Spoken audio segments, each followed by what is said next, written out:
I am not even at all prepared or equipped to debate point by point what went on in the county convention.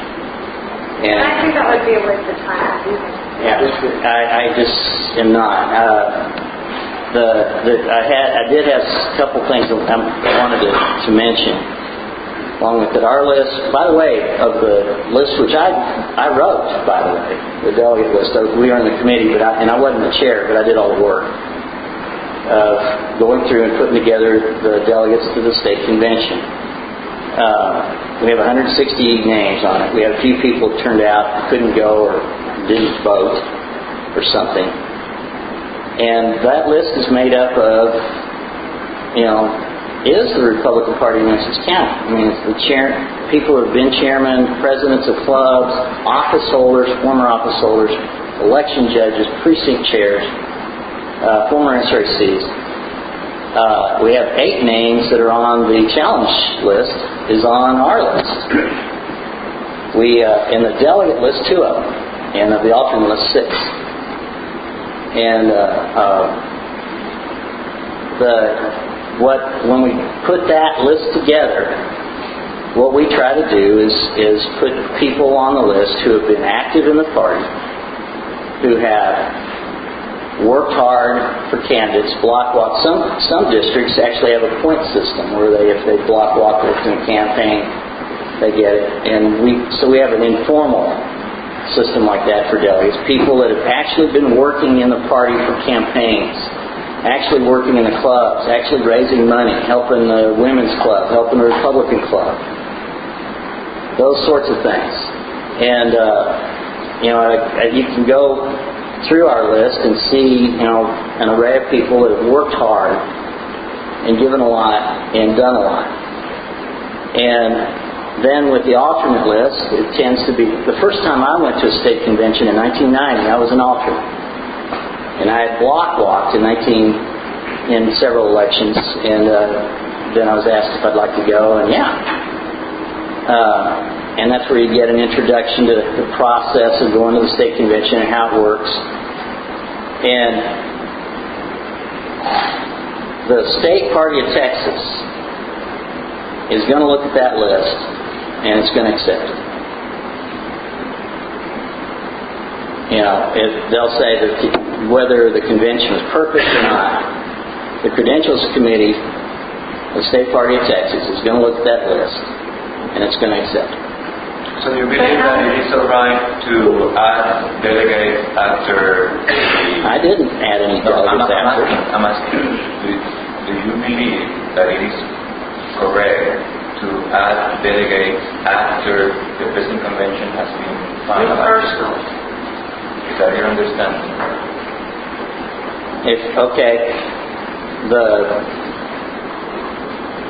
The only delegates I know about that were like that, and there were some, is a long-standing practice in Nueces County because we're thin in the precincts.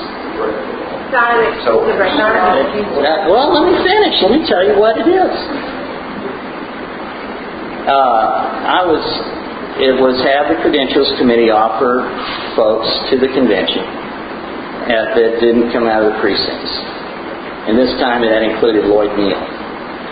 He didn't come to the convention, or he came and left. But the notion, it's been a long-standing practice, and I was unaware that it wasn't in the rules. Now, evidently it isn't. I don't. Okay, let's back up to the little thing that I talked about. And that there were about 10 names. I don't mean to keep. I want to give you a chance to get people jumping, and I'm not clever enough.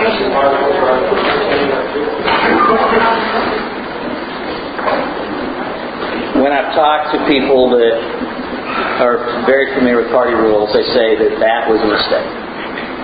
But it was a practice of the delegates, of the additional delegates to the county convention offered by the Credentials Committee. Okay, but it was done in good faith. It was it's been in every convention I've ever attended. The points of orders were also survey to clarify that very point. Right, that's Because why I we was knew that the rules were being broken, and the point of order is the proper procedure to follow Let's put that away.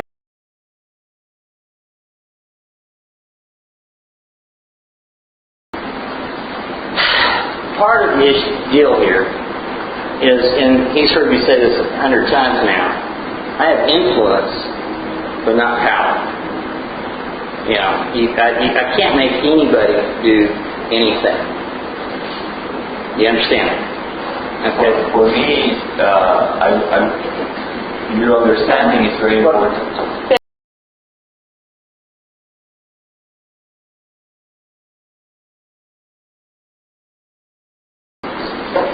Standing up for the ideals of fair play and democratic dialogue. Okay. There's nothing more behind that. That I think I can speak for these two guys here present. I understand that, and I've said it repeatedly, that it's been badly handled, and I'm probably putting myself in peril by saying, okay, but I know the leadership; they're good guys, and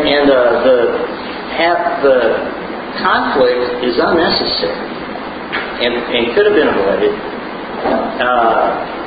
Maybe by more discussion early on, but I appreciate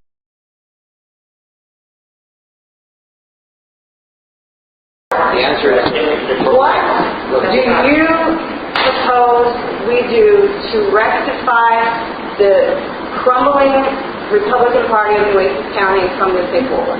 Because we are ready, willing, and able to be a part of it. okay. I hope you can accept from me that I'm here out of goodwill. I lost sleep over this last night, and I've been praying about it all day. And I was down the street corner waiting for Bo. I was singing hymns because I'm anxious about this, because I want to be effective in this. I love the Republican Party, and I love conservative cause, and I love our issues. I see no gain for anybody to have the change. To have the challenge. Now, hear me out. Y'all will be able to respond to me. Don't get mad. I'm just telling you what I think.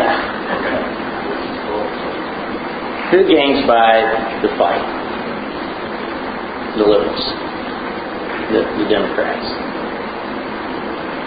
At the convention, they're going to look at they're going to see the video, which is a dog's breakfast. Like I said, it was chaos.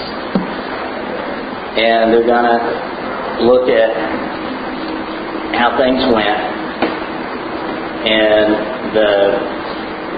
they're going to say, well, it was not perfect, but it was the convention. That is what's going to happen. And they're going to accept the delegate list. So you're telling me that a party official can handle over the rules without any consequence? Over the law.